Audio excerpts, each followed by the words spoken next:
नमस्कार, मैं सौरभ दीक्षित। आप देख रहे हैं बिस्तक। आज हमारे साथ मौजूद है Dinesh Thakkar sir, managing director हैं एंजल वन बुकिंग के। सर, बिस्तक में बहुत बहुत स्वागत है आपका। Thank you very much. Sir, angel one जो है रिटेल जो निवेशक हैं उनको जोड़ने की और जल्दी से क्या अब स्टेप ले रही है और अभी तक कितने रिटेल निवेशकों को जोड़ा है एंजल वन ने? तो रिटेल काफ़ी हद तक इंडिया में डिजिटल रेवोल्यूशन के बाद में जी टीयर 2 टीयर 3 से काफ़ी जुड़ रहे हैं। तो एज एन एंजल हमने क्या किया, अपने ये ऐप को काफ़ी रोबस्ट बनाया जी ताकि हर क्लाइंट जो मार्केट में आना चाहता है वो डिजिटल प्लेटफॉर्म थ्रू आए।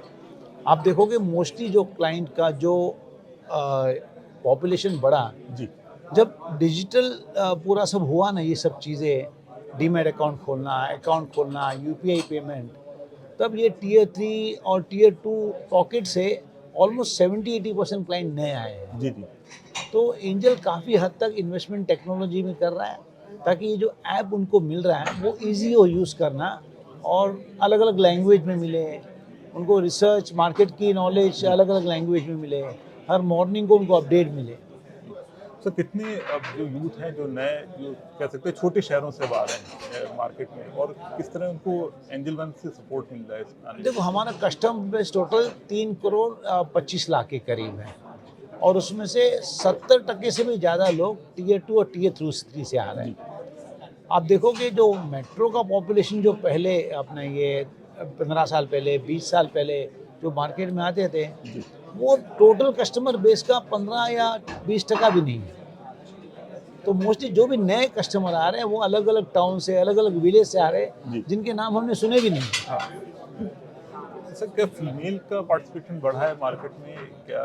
काफ़ी हद तक बढ़ा है बिकॉज आप देखोगे जैसे ये ऐप के बाद में, मोबाइल ऐप के बाद में कोई भी अपना ये अकाउंट खोल सकता है मिनटों में। जी जी तो हाउसवाइफ स्पेशली उनको जब सेविंग करनी होती है छोटा छोटा अमाउंट, वो अकाउंट खोल के एसआईपी स्टार्ट कर देती है और उनकी एसआईपी कंसिस्टेंटली चालू रहती है। सर, क्या बदलाव देखने को मिल रहा है जैसे नए जो लोग आ रहे हैं मार्केट में तेजी से आ रहे हैं, तो बदलाव क्या देखने को मिला? क्योंकि छोटे शहरों से भी काफ़ी लोग आ रहे हैं, फीमेल का पार्टिसिपेट भी काफ़ी बढ़ गया है, तो किस तरीके का बदलाव अब दिख रहा है पहले के कंपैरिजन में?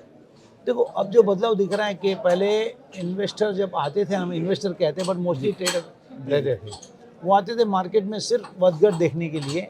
अब जो इन्वेस्टर आ रहे हैं, जब एसआईपी चालू कर रहा है, वो मार्केट की वर्कआउट नहीं देख रहा है, वो देख रहा है मेरी सेविंग इस एसेट क्लास में जाए जहाँ पे मैं वेल्थ क्रिएट कर सकूँ। आप देखोगे पहले एसआईपी जब शुरू करते थे मार्केट थोड़ा घटता था, एसआईपी बंद कर देते थे। आजकल वैसा नहीं होता है। अब की बार देखोगे 2-3 साल में एफआईएस ने बेचा ही इंडिया में, बट फिर भी जो पैसा इंडियन पॉपुलेशन से आ रहा है एसआईपी में वो एवरी मंथ एवरी क्वार्टर बढ़ ही रहा है। अब देखोगे 2015 में मंथली एसआईपी का फिगर था 3,000 करोड़, जी आज देखोगे वो 30,000 करोड़ हो गया है। तो ये दिखाता है कि रिटेल आजकल सिर्फ मार्केट में वर्कआउट के लिए नहीं आता है, मार्केट में आ रहा है ये समझ के कि लॉन्ग टर्म मेरा पैसा यहाँ पे काफ़ी बनेगा। तो सर, कौन सा एज ग्रुप है जो जिसका ज़्यादा पार्टिसिपेशन हम देखने को मिल रहा है, जो इस एज ग्रुप को ज़्यादा लोग कह सकते हैं कि आ रहे हैं मार्केट में?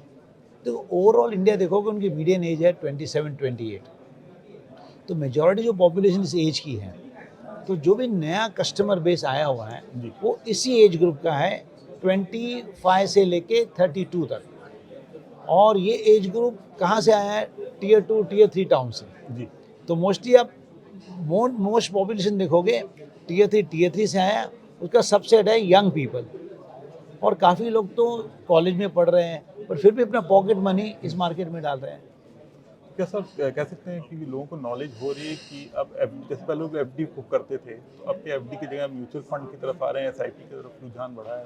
तो पहले जब अर्निंग होती थी, मैं कहता हूँ 20 साल पहले गिनो, तब इन्फ्लेशन भी हाई था, जी बैंक में रिटर्न अच्छे मिल रहे थे और जो अर्निंग मेंबर था वो एक था, 3 डिपेंडेंट थे, 2 बच्चे स्कूल में पढ़ रहे हैं, यूनिवर्सिटी में पढ़ रहे हैं। जी आज वो बच्चे बड़े हो गए, इन्फ्लेशन हो गया 5-6% और रिटर्न आ रहा है मार्केट से।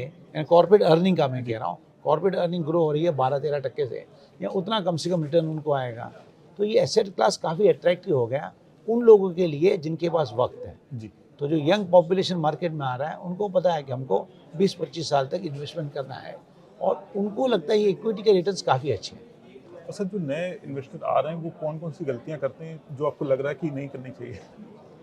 देखो मैं गलती नहीं कहूँगा, जब नया यूथ आता है ना मार्केट में, उसके एस्पिरेशन, उसके ड्रीम्स बहुत हाई होते हैं, उनको रिटर्न बहुत हाई चाहिए, तो वो लिवरेजिंग करता है मार्केट में कि 15% मार्केट रिटर्न देगा, अगर मैं 4 टाइम अपना लिवरेज करूँगा तो मुझे 50-60% मिलेगा, अगर मैं एफ में करूँगा तो मुझे 100% रिटर्न मिल सकता है। बट ये सब गेटवे प्रोडक्ट है, उसको अट्रैक्ट करने के लिए वो आए मार्केट में, उनको कुछ दिखता है कि यहाँ पे ये हो सकता है।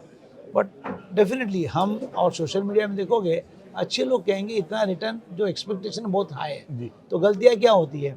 गलतियाँ ये होती है, रॉन्ग प्रोडक्ट में स्टार्ट करते हैं। बट अच्छी बात क्या है, 1-2 साल में उनका majority of investment SIP mutual fund में जाता है। आप देखोगे अभी ट्रेडिंग में अपनी जो भी अपना ये सेबी की रिपोर्ट है, उसमें करीबन लोग 80-90 हज़ार करोड़ तक लॉस करते हैं। जी। बट आप देखोगे यही 2015 में एयूएम 11 लाख करोड़ का था, आज वो ही 84 लाख करोड़ हो गया। उसका पोटेंशियल अर्निंग हो गया 12 से 13 लाख रुपए। तो गलतियां कर रहे first year, but ultimately AUM भी काफ़ी जमा कर रहे हैं। सीख रहे हैं। तो मैं कहूँगा कि ये सीखने का प्रोसेस है। जी। गलतियां से भी ज़्यादा मैं कहूँगा, गलतियां करोगे तो ही सीखोगे। तो आपने जो बात है कि जो यूथ है उनका एक्सपेक्टेशन बहुत है कि तुरंत बहुत ज़्यादा रिटर्न रिटर्न चाहिए, तो उसमें कुछ गलतियां हो भी जाती हैं। अभी क्योंकि हम लोग इससे लाइव शो करते हैं बिस्तक पे, तो कई क्वेश्चन ऐसे आते हैं कि पिछले साल अगर 2024 से देखें, सितंबर से मार्केट जो गिरा है, तो समझा नहीं शायद 10% के आसपास ही रिटर्न मिला होगा। तो क्या एडवाइस देंगे सर, कैसा लग रहा है आपको यहाँ से मार्केट? तो यहाँ से मार्केट बहुत अच्छा ही लग रहा है। क्यों, एक तो आप देखोगे कि अभी जो अपना ये स्टोरी है in terms of consumption, in terms of investment अभी स्टार्ट हुई है। साल साल का परफॉर्मेंस नहीं देखना चाहिए। जब कोई भी निवेशक 10-15 साल के लिए इन्वेस्टमेंट कर रहा है, जी।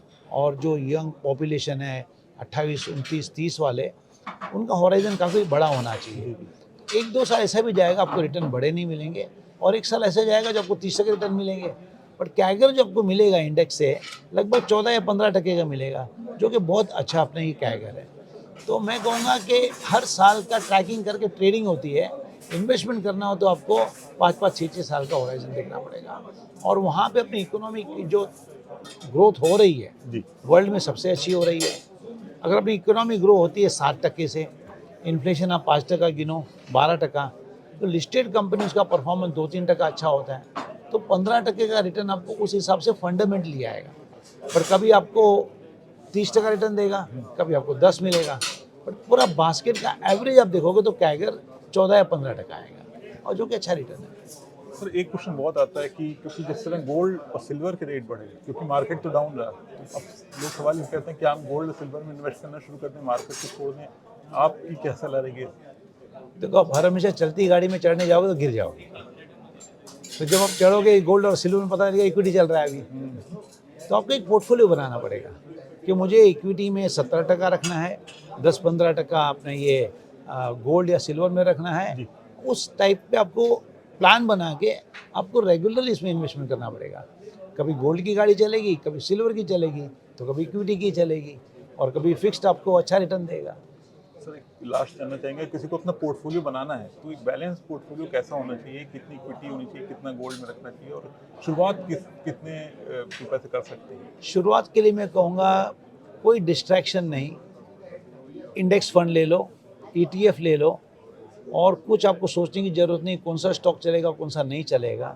ये इंडाइसिस हमेशा आपको कैगर 14-15% देगा ही। आप इंडाइसिस देखोगे लास्ट 25 साल से, जी। इसमें हर चीज़ हो गई, ग्लोबल फाइनेंशियल क्राइसिस आ गया, काफ़ी वॉर्स आ गए, काफ़ी गवर्नमेंट्स बदल गई, फिर भी आपको ईयरली इनकम कैगर मीन्स हर साल का एवरेज इनकम 14 से 15% दिया लास्ट 25 साल का। और उस वक्त तो इंडिया इतना प्रोग्रेसिव था नहीं।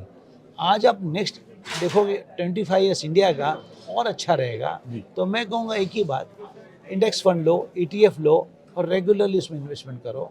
जब आपको समझ आ जाए कि अब मुझे समझ में आता है, मुझे कुछ रिस्क लेना है, तब 10-15% से ऊपर रिस्क मत लो अपना कैपिटल का।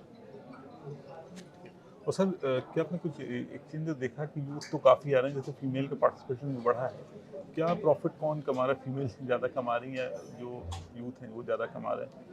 नहीं, ऐसा कोई ट्रेंड नहीं है कि कोई पर्टिकुलर जेंडर ज़्यादा कमा रहा है। मुझे लगता है जो भी मार्केट में वक्त का इन्वेस्टमेंट करता है जी। और पैसे डाल रहा है, सबको पैसे मिल रहे हैं।